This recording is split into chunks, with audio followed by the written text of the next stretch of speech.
I was feeling a little sodium deficient this morning, so I took to Twitter to soak up as much salt as I could from the Never Trumpers on this, the 2017 Inauguration Day.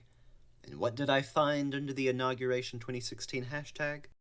I found enough salt to fill the entire Sahara. Oh, yes, I saw hundreds and hundreds of tweets of people moaning about Trump becoming the president, screaming, "Never Trump!" and "Not my president!" fear-mongering and saying that today marks the beginning of the end of America. In fact, let's take a look at a few of them, shall we? I try not to get political, but I just want to say that I spent my childhood being bullied, and I know a bully when I see one. Hey, me too, Andy. Sam tweets, Only God can save us now. "Oh, and he did, Sam. He sent us Trump." Finally, Ben tweets out, "The fact that no one came back in time to the hashtag inauguration gives me little hope time travel will ever exist. Angry emoji." Or, Ben, perhaps in the future people will see Trump as a good president. Perhaps he will go down in history as a very good and very much needed president.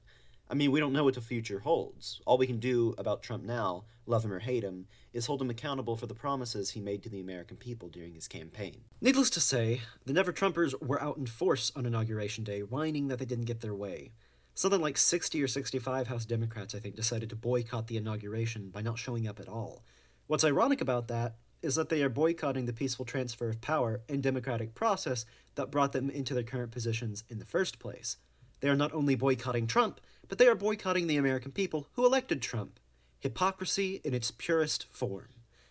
Now, if you're wondering how the Obamas were doing on Inauguration Day, take a look at this picture. Look at that. Look at the utter disappointment on her face. After staring at this picture for a minute, I began to feel as though Michelle here was staring through the camera at the American people, trying to say with her eyes just how disappointed she was in them for electing Trump to the White House. You know, the intolerance, hatred, and aptitude for violence of the so-called peaceful and progressive left has never ceased to amaze me. Upon Trump's inauguration, several protests erupted in Washington, D.C. itself. Violent protests, looting, and the like. Take, for instance, this video of protesters assaulting a Starbucks in passing as they march down the street, likely screaming, "Not my president." Well, I've got some news for you fools. He is your president, like it or not. He won the presidency fair and square, so to protest this is to protest the very idea of democracy. So to those who are chanting, "Not my president," might I suggest moving somewhere democracy does not exist? North Korea, perhaps.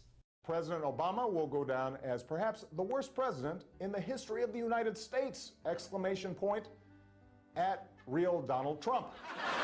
Well, at real Donald Trump, at least I will go down as a president.